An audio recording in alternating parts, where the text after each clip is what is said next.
After days of devastating rains, much needed respite. I had a bit of a bounce in my step this morning, knowing after the briefing that weather conditions will be easing for at least a week. But the good news was short-lived after 2 men tragically died trapped in cars. One on the Gold Coast and one in Sydney's northwest. What I can confirm at this time is police divers have responded to an incident at Glenorrhea. And even though the rains have stopped, severe flooding remains a threat. The Clarence River, Gwydir and McIntyre rivers, the Hawkesbury-Nepean catchment and Wallumbye Brook and the Upper Hunter are all at risk of major flooding due to still rising water levels.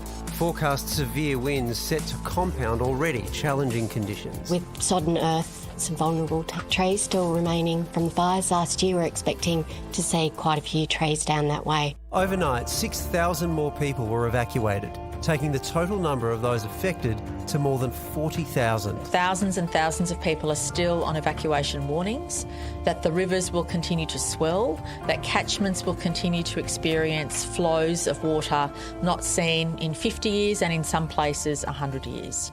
The ADF deploying rescue helicopters as the PM surveyed the scale of the damage from the sky. But back on ground, today's priority: getting food and supplies out to communities left with nothing. Making sure that people who are isolated do have the basic products to get on with life and to make sure that they're comfortable and taken care of.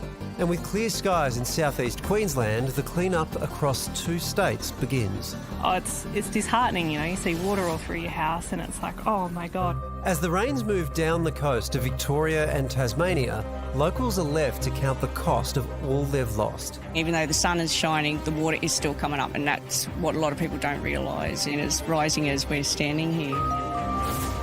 Well, Andrew Constance is the New South Wales Transport Minister and member for Bega, and he joins us now. Andrew, we spoke to you during the fires and now we're speaking to you during the floods. How is everybody holding up?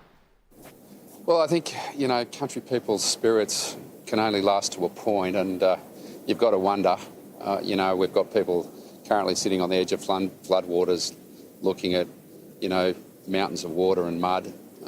People are going to take many, many weeks ahead of them now to discover the true extent of what's happened to them. We've got 5 victims who've been belted through these incredible weather events, and you know, it's one thing I don't think we do well as a country. We've got a lot of trauma there already, and we're going to see more trauma on trauma, and I think we've got to be very mindful. I know that generosity of spirit that we all have. You know, I guess my main message to anybody who's suffering tonight so badly, we've unfortunately seen the loss of a life, you know, we're with you, and I think that's the big thing.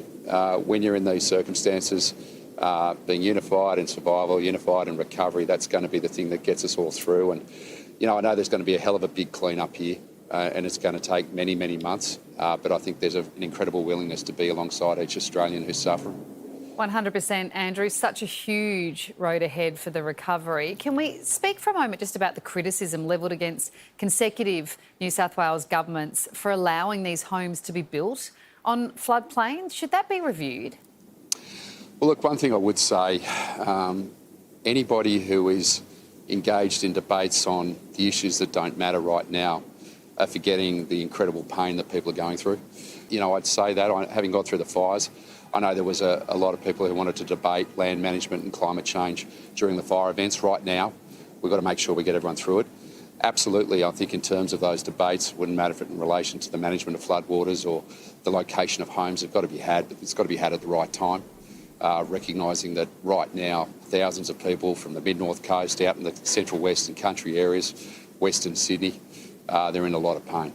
Andrew, I remember you speaking really well about mental health after the bushfires, and there's been a pandemic since then, and now this. How big is the challenge of mental health in your area right now? Mate, it's huge. You know, we've got some services who are popped up and funded for a short period of time, and they come and go. We're having a mental health forum at the moment in my local area to work out how to help fire victims still. At a personal level, I'm still getting treatment.